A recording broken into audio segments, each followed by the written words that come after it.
Great. Yeah, so all the discussions have been super inspiring and actually inspired me to kind of go back and shuffle my slides around a bit to try to kind of better tell this story. So this is kind of the first time I'm trying this narrative for this kind of confusing story that we've been unfolding in this species, Danaus chrysops. If the subtitle doesn't make sense, I'll get to that part in a bit. So yeah, my first slide here, this is just to remind myself that what I'm thinking about here is species that live across heterogeneous environments. And most species, of course, live in heterogeneous environments. So when we think about adaptation, we've got to think about the fact that especially dispersive species are going to be experiencing very different environments in different places. And a lot of our research in population genomics is focused on this idea of local adaptation. At the genetic level, if we think about populations where there are different optima, local optima, then there'll be different selection pressures favoring different alleles in different places. And this is a very familiar idea that we'll have dispersal between these populations, but then natural selection acting to potentially balance that dispersal at the genetic level. And so in this case, we have selection favoring one morph of this butterfly. And so any alleles that contribute to that trait are going to be selected for in this location, and immigrant alleles can be selected against. At the genetic level, what that will do is well, we can look at an example here in Heliconius butterflies. So these are toxic butterflies that live in the neotropics, quite well known in this field. They have these warning patterns, but the warning patterns are locally fit, and foreign warning patterns are not locally fit because the predators that learn to avoid these patterns don't know to avoid incoming patterns from other locations. So in the Andes, we have these two morphs of Heliconius melpomene. One is higher up in the Andes than the other. And at the genetic level, we can look at FST, which is a measure of population differentiation, differences in allele frequencies. And if we look along the genome, this is a very familiar plot where we see a difference in FST. As we go along the genome, most of the time we see 0, indicating that allele frequencies are very similar between populations. These things interbreed freely. They're members of the same species, and they don't have any reproductive incompatibilities. But two parts of the genome show very big spikes, indicating big allele frequency differences, and that is maintained by selection. And those two parts of the genome, in this case, control color pattern. Okay, don't look at the bottom part yet. That was supposed to come a few seconds later. So there are two genes that affect color pattern, differences between these morphs, cortex and optics, and that's where the selection is acting. It's a very simple story and very easy to understand. Of course, not all traits are that simple. Some traits are controlled by many different genetic loci. And in Heliconius, there has been some work on that now as well. This is work from Gabriela Montejo Kovacevic, where they looked at altitude adaptation in this same species. So up the Andes, we have species that are living in the lowlands and species up in the uplands, and they'll have very different selection pressures again. But now the traits involved might not be controlled by very simple Mendelian loci. And indeed, they see genetic differentiation now happening at many, many loci. In fact, it's pretty much the same populations that were studied in these earlier work, just with larger sample sizes and more sensitive tests. In this case, a method called PBS, which specifically looks for adaptation in one population that is greater than what you expect due to just genetic drift. So we can see that there's probably many loci that contribute to a complex trait like adaptation to altitude. And the allele frequency differences at any of those loci might be weaker because that balance between selection and dispersal is at a different equilibrium. There's weaker selection to offset that dispersal. So something I've been thinking quite a lot about in my research is the sort of patterns that we get along the genome and what they tell us. And of course, this is showing up in many other studies as well. This is a study from sticklebacks, which are adapted to either freshwater or marine, and they have these different morphologies.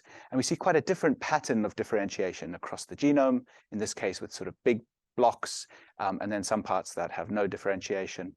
So we can think about different types of that selection and gene flow creating these patterns. A very, very distinctive pattern here in these helianthus sunflowers that have adaptation to different environments where there are these wide blocks of differentiation. And what we are repeatedly finding, when we I mean researchers are repeatedly finding, is that these blocks of differentiation are associated with something that suppresses recombination. So recombination is the mixing of genomes that happens every generation in sexual organisms. And if you think about selection acting at a locus, that allele that's being selected can become separated from the linked alleles if recombination is able to break down those associations. But if something suppresses recombination, then when that allele enters a population, it brings with it all of the other linked alleles that come from that population, and selection against it will remove those linked alleles that came from that population if they weren't able to recombine apart. And so we get these wide tracts of differentiation, in parts of the genome where there is suppressed recombination.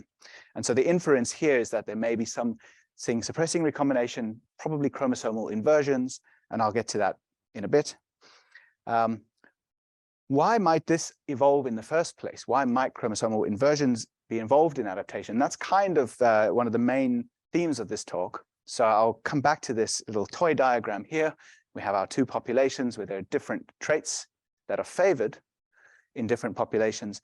But now we see that there are two loci contributing to these traits. So one locus controls whether you're darker or lighter, and the other locus controls whether you have a black wingtip or not. And let's say the most favored trait here on the right is to be light and have no black wingtip. So an immigrant comes in and brings both of these alleles, and recombination can break them down so that some of these next generation individuals will have one or the other.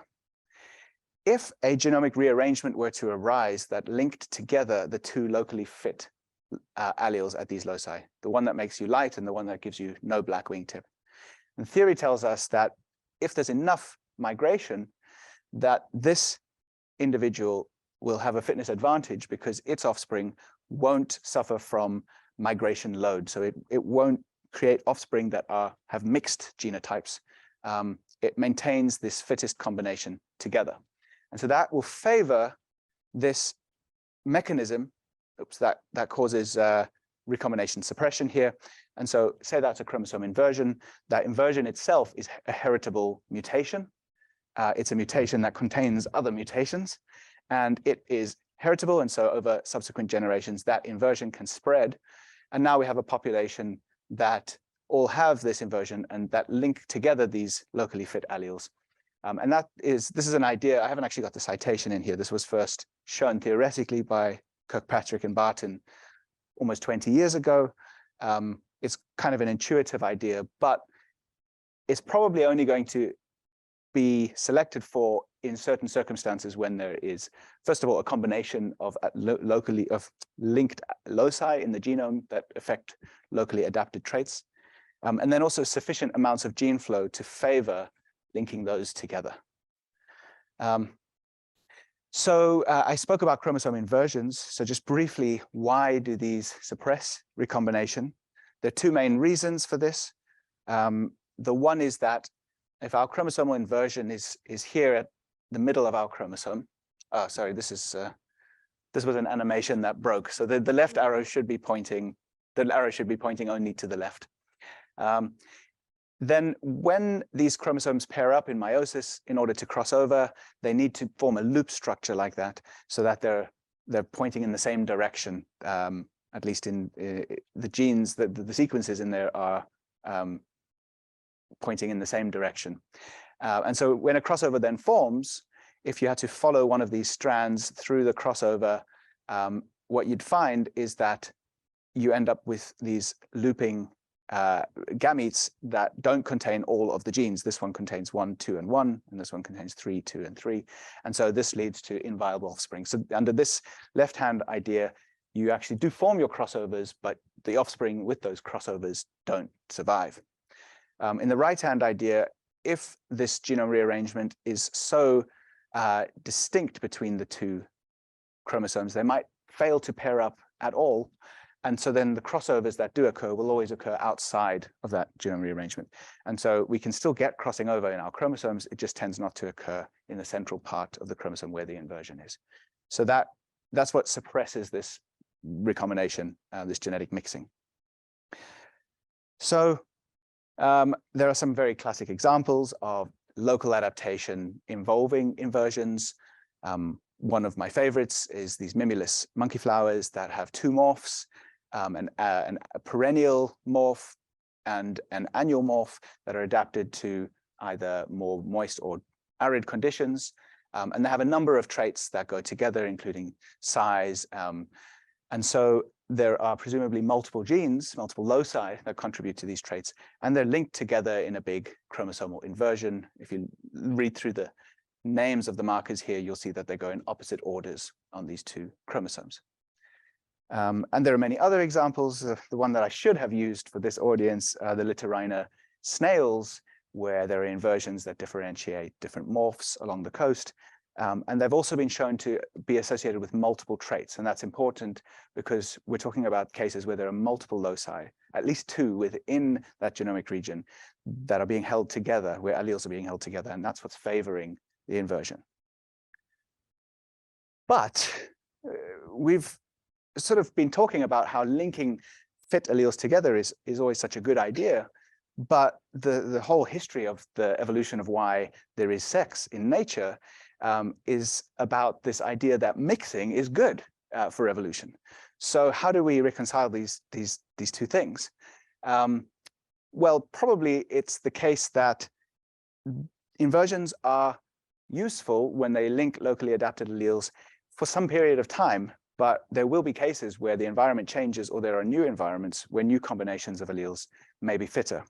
And there was an opinion piece by Marius Rösti last year, putting this idea into very simple terms, saying, you know, if we've got two locally fit combinations, that's great, but what if a new environment had to open up that involved a combination of alleles from each of these two morphs? We would not be able to adapt to that environment if we've already fixed an inversion that locks these two alleles together, because we wouldn't be able to then put one of these alleles into the genetic background with this one to create that morph. So we don't get the mixed cake. That's not allowed. And so this, I'll just go back to my title here. My title said, can we have our cake and recombine it? I don't know if this audience all knows the English expression, you can't have your cake and eat it. The idea is, of course, that you can't have something and do something like eat it. You've got to choose one of those. And so the analogy here is, if we want to lock together beneficial alleles, do we lose out on this adaptive thing? I just put this slide in here, just in case people don't know. I'm going to try. It was suggested I should try pronounce this. So, querer ter sol na eira y chuva no nabal. Kind of a different meaning, but hopefully it gets the same idea across. So, can you get both? Can we have things suppressing recombination but still recombining to allow the evolution of new combinations? And one way that might happen is actually there could be recombination within inversions. And there are two processes that allow this. The one is a double crossover. So if we get a crossover happening and then another one, that allows exchange of genetic material within an inversion that would not lead to the unbalanced gametes. And a second mechanism is a gene conversion event, where usually these occur where a crossover fails to happen, but then a small amount of genetic material is transferred just around the point where the crossover was going to happen, usually just a few hundred base pairs of material. And so both of these mechanisms are sometimes referred to as gene flux between the inverted parts of the genome. And there's some evidence for this in Drosophila. There are patterns of FST at this inversion on chromosome 3 that have this sort of suspension bridge type pattern that goes down in the middle, and that suggests perhaps more gene flux near the middle of the inversion. But it is a kind of indirect bit of evidence for this. Direct evidence for gene conversion has been found in crossing experiments. You can track mutations through crosses and show that parts of the genome that have no crossover can still sometimes exchange a mutation or a few mutations at very localized parts of the genome, including within inversions. So this is, again, in Drosophila, where there are inversions between the two crossed individuals. So with these mechanisms, perhaps we can overcome that barrier to adaptation. So that brings me to the study system for this talk. This is Danaus chrysippus, the African monarch. It's a relative of the American monarch, which is that very well-known species that migrates between seasons. This species lives mostly in tropics and subtropics, and it doesn't migrate in the same way. It doesn't overwinter anywhere. It's probably dispersed throughout most of its range throughout most of the year. And so there's local adaptation going on. There's also great phenotypic polymorphism, and that was what first attracted researchers to this species. First, they tried to understand why there was so much polymorphism in East and Central Africa. And later it turned out that that's more a big hybrid zone rather than a population where polymorphism is favored. But this led to some experimental crosses. And just to point out, there are 3 traits that I'll be talking about today, really only 2 that matter. The first one is the difference between the bottom row and the top row. So that's a difference between being dark or light. And that's a genetic trait. It segregates in crosses. And there's one particular locus that has a very large effect on that. The second trait is the difference between the 4 on the left and the 4 on the right. And that's the forewing tip that has a black forewing tip with white dots along it. That's also a single locus genetic trait. And then the third trait is the second column and the 4th column, the white hind wing. Each of those is thought to be controlled by a single locus. The white hind wing is controlled by a locus on a separate chromosome, but the other 2, the background color and the forewing tip, are thought to be controlled by loci on the same chromosome. And so there was already a suggestion quite long ago that they may be linked together, and that there may be some selection favoring that linkage. So the work I'm going to talk about today is in collaboration with several people. I'm going to talk a bit about biogeography, work done by Wanzhen Liu, who was a postdoc who visited for a year. Structural changes in the genome, that was work done by Kang-Wook Kim, who was a postdoc in my lab, and then supergene structure and population genetics. And this is work done by Rishi Dekine, who's recently left a fellowship with my lab. I just want to grab my phone so I can keep track of time. Okay, so this is what we see when we zoom out on the range of this species and look at these phenotypes. We're very fortunate this species is common enough that it shows up very often in citizen science databases like iNaturalist. And so a big proportion of the data points here come from citizen science, others come from museums. And we had to go by hand and record what the phenotypes are, but we can see quite monomorphic populations. In the south, they tend to be darker. In the west, they have the white hind wing.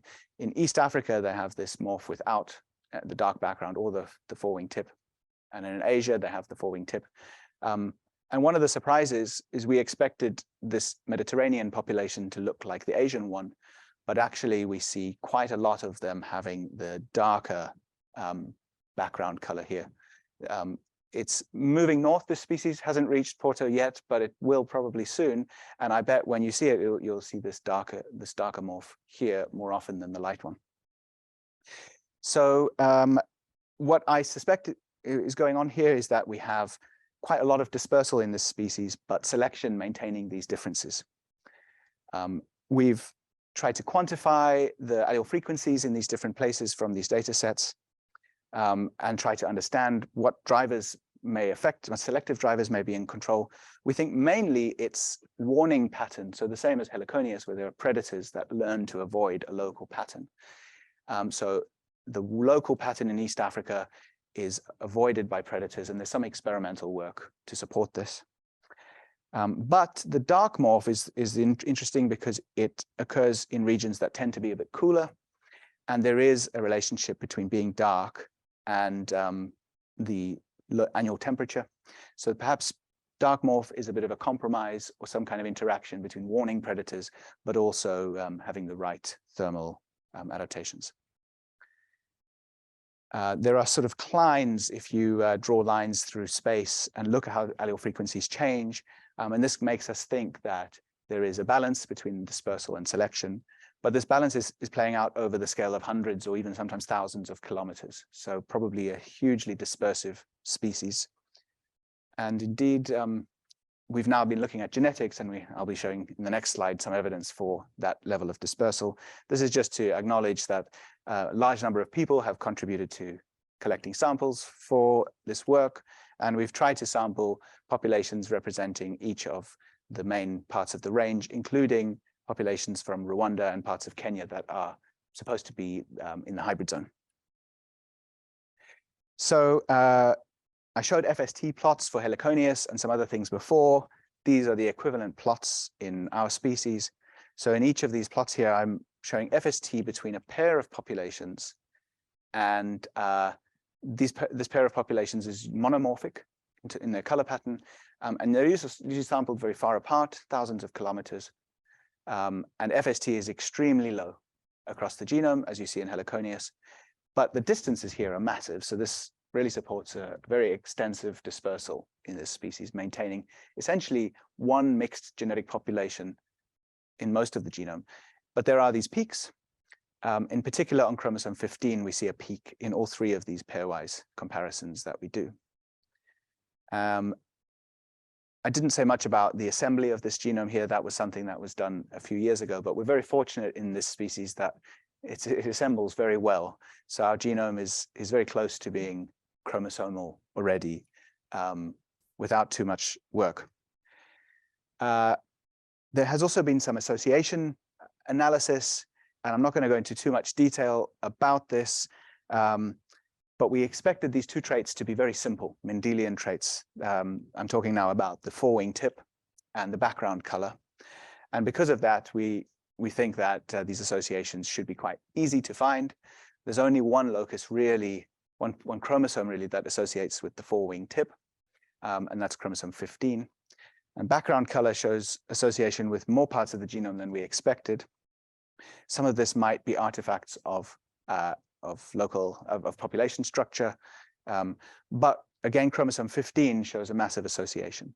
So we figured that perhaps chromosome 15 is where these two traits are most associated, where those two loci are that show up in the crosses. This is just zooming in on these GWAS results on this chromosome. For the forewing tip, there's a broad patch of association extending over more than 5 million base pairs.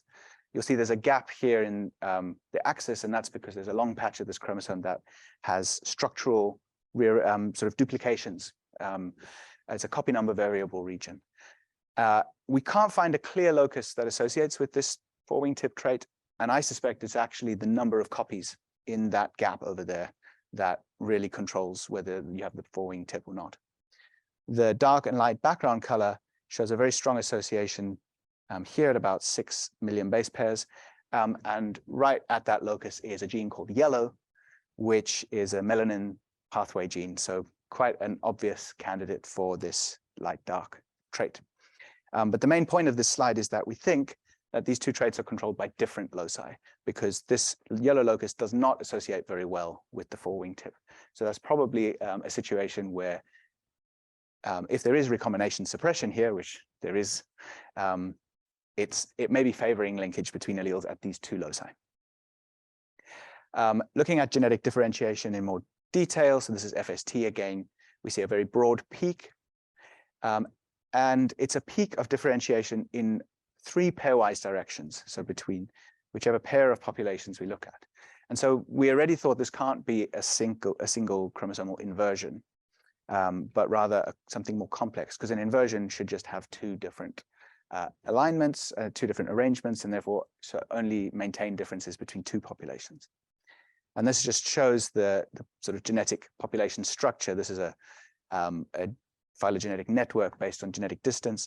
This is outside of the region of differentiation over here, where there's no structure across the whole of Africa. And then within that region of differentiation, looking at individuals from 3 locations, in this case, South Africa, Nigeria, and Kenya, we see very clear structure. So what is maintaining this divergence across this big chunk of the chromosome? We knew that there should be some suppression of recombination, or at least we suspected, and we thought there would be changes to the chromosome structure. And so I already mentioned that this assemblies in this species have been surprisingly easy to make. And using PacBio sequencing, we've managed to make assemblies representing each of these morphs. So these are haploid assemblies. In 2 cases, we had one contig that spanned the whole chromosome. In one case, it was 3 contigs, but it was very clear how they fit it together. And the color I've indicated here is painted on by taking Illumina data, so short read sequencing data, from representative populations and aligning it to our assembled genome, and then asking, of those 3 representative populations, who is our assembled genome most similar to? But we only paint a color where there's a clear difference between those 3 populations. And so this highlights the part of the chromosome that can be identified as sort of unique to that morph, or at least more similar to that morph than to anyone else. And we see that these assemblies are quite different in their length. And that was perhaps a bit of a surprise, but since we knew there were going to be some changes to the structure of the genome, it wasn't too surprising. So to understand how these genomes have rearranged, it's easiest to compare them to their outgroup. This slide had loads of animations, and I didn't want to flood you with information, but here it is. It's a flood. So there are changes to the chromosome structure all over the place. If you look at just this one at the top, this is now being compared to the outgroup, Danaus plexibus, where we think has the ancestral arrangement of this chromosome. And there's a big inversion of this dark green patch. This purple patch is inverted, but also translocated to a different part of the chromosome. And then this light green patch is duplicated many, many times and inverted. So that is the copy number variable region that I mentioned. And then there's a little red patch here that is also inverted. And it's mixed in with these multiple copies of these duplicated fragments. And this is quite a large scale. This is more than 5 million base pairs. About 1 million base pairs is that duplicated bit that is duplicated from 1 million base pairs in the outgroup to several million base pairs in this morph. And in each of the morphs, we see similar changes. Here's another inversion, another translocation, and then a different complement of copies of that multi-copy region. So clearly a very complex set of changes that have happened between these morphs. This is just if we line them up with one another, we can see that the inverted bits are sometimes partly inverted or completely inverted or translocated. I haven't tried to show you connections between the homologous bits of those duplicated parts of the genome because they're extremely messy, but also they're extremely diverged from one another. And we've actually found that those duplications are also present in other species that go quite far back in the phylogeny. So we think that in this case, the duplications actually came first on this chromosome. And this very messy part of the chromosome with lots of duplications then later underwent inversions. I'm not going to go through this in too much detail because it's not too relevant for the rest of this talk. But we think we can more or less reconstruct the steps in the process of differentiation of this chromosome through multiple inversions that have happened independent or somewhat independently. There are also 2 other sister species that share the chromosome structure with one of our morphs. And so we think that these changes go quite deep back in the history of these species to before some of these other sister species and related species in the same genus branched off. So this is quite a common pattern seen in rearranged parts of genomes, that these rearrangements tend to be very old. And this kind of conflicts with that idea I was saying before, where presumably these combinations of alleles that are most fit might not be favored forever when environments change. So how do inversions get so old if they're supposed to at some point become obsolete or not optimal? And again, recombination might be the answer to that question. So is there recombination, and are there more haplogroups than what we've described because of this recombination? Okay, so this is the last part of the talk, and this part is all unpublished work, what I'm going to show from now. And it's also the part that we're still trying to understand. So we went and did a lot more sequencing, lots of locations, and that little map I showed you of population differentiation before now looks like this. So things get a lot more messy than just those three clumps. You can still see the three clumps from the monomorphic locations that we started with, but you get a lot of stuff in between. But before you assume that this is just a complete mess, remember that some of these intermediate lines are expected, because we should expect to find heterozygotes when we look in the hybrid zone. And indeed, we can identify these using a kind of chromosome painting algorithm. So what we're doing is we define our source populations. And in this case, we're going to assume that the monomorphic populations in South Africa, West Africa, and East Africa are the sources. And so we can then slide along a chromosome, and using either genetic distance or the shape of the phylogenetic tree at that part of the genome, we can say this individual groups mostly with this group or with that group or with the third group, and color its chromosome in that way. And so when we look at in our source populations, of course, we find that individuals tend to be homozygous for the source allele. But again, we only paint parts of the chromosome that are different enough to be able to be painted. We have a threshold for that. So this makes sense. Each individual, we have two haplotypes. We phased the data to separate those two haplotypes out in each individual. And we had to sort of semi-manually correct some phasing errors, but we think this mostly is sort of legitimate, what I'm about to show you. When we look in the hybrid zone, so now I'm looking in Rwanda, which is the central black point here, we find heterozygous individuals. And we find a large number of heterozygous individuals of all three types of heterozygotes. So these are very clear. They have one haplotype matching, in this case, Southern Africa, and one matching West Africa. So that makes sense. But that doesn't explain everything. There are some intermediate individuals that we haven't yet explained. And indeed, some of these show evidence for recombination. So here's another individual from Rwanda that has a breakpoint on one of its two chromosomes between the West African and Southern African haplotype. And that breakpoint actually coincides with a gap right between two inversions. So the inversions are indicated here in the arrows. And so a recombination point between the inversions doesn't need any special explanation, because that doesn't cause any problems in meiosis.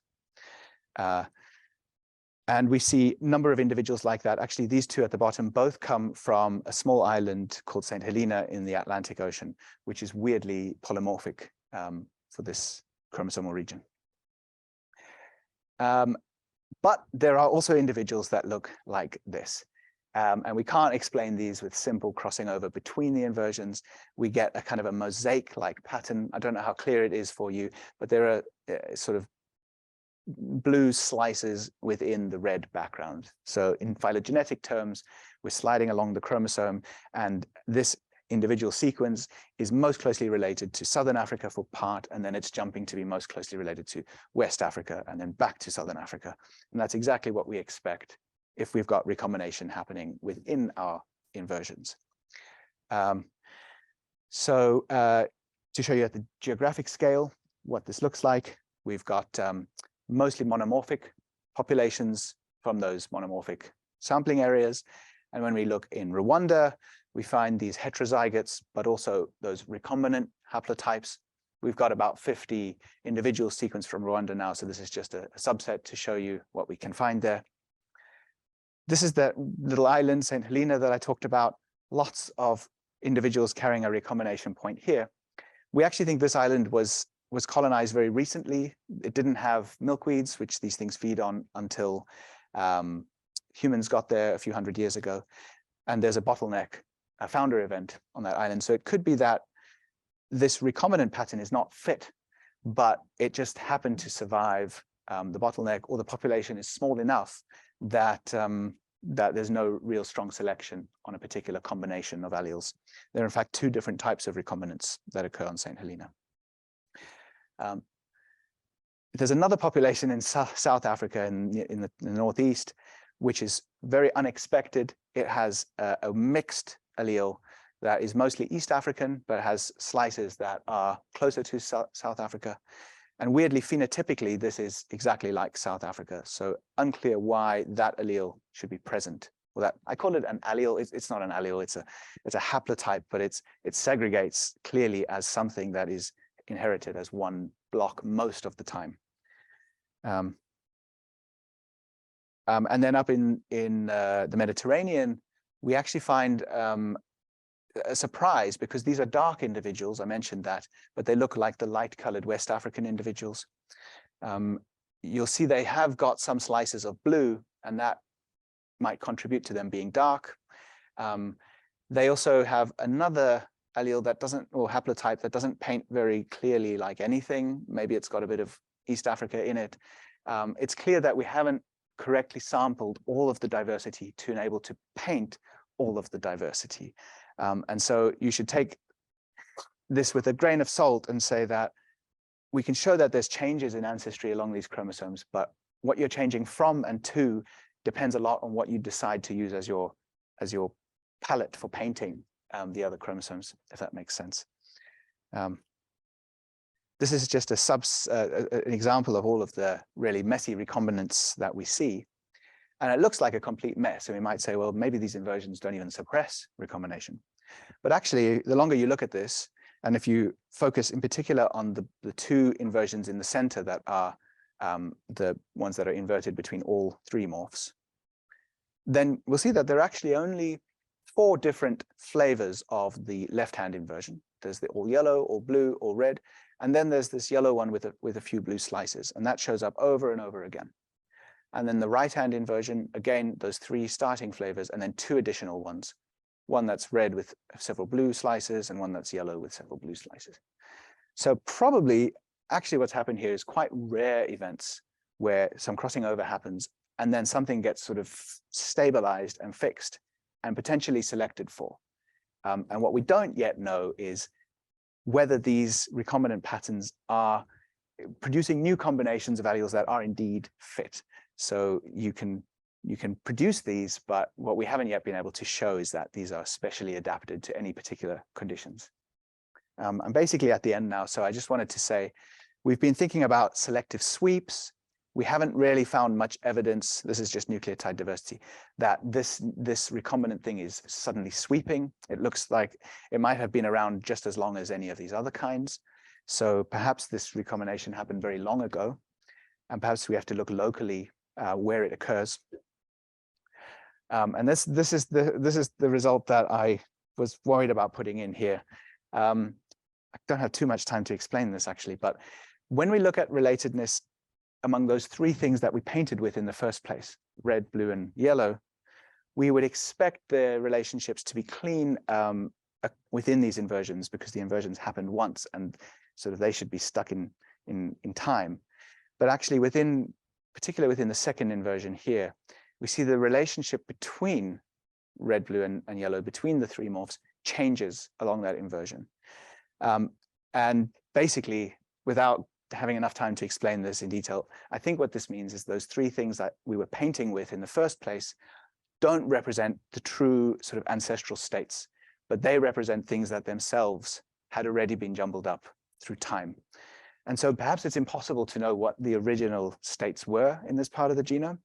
I still think there's enough evidence that there's mixing going on, but yeah, this just means it's more complicated than it appears. Finally, one case that we think is very convincing is at this gene yellow. There are dark individuals that have just a bit of a slice of the South African allele amidst a background of not South African. And so we think that the gene yellow really is a case where recombination between the morphs has put this blue slice into the genetic background of something else and created individuals that have the dark pattern. And it does this whether it's heterozygous or homozygous. And indeed, we know that in the crosses, this trait is dominant. So this does suggest that selection may be favoring sometimes putting an allele at one locus into a genetic background is different at other loci, but what that genetic background's benefit is, why there may be a benefit of mixing, again, is a question we still are yet to answer. So it looks like you can have your cake and occasionally recombine it. So I think I'm over time. So just to conclude, there are complex rearrangements that maintain this multi-directional recombination suppression. We think that duplications were probably start of all of this. But there is evidence for recombination going on, and some of these recombinant haplotypes could, in theory, be favored by selection. And with that, I just want to thank all of these people, in particular, Kang Wook, Rishi, and Wan Zhen, and then all of these bodies for support. And thank you.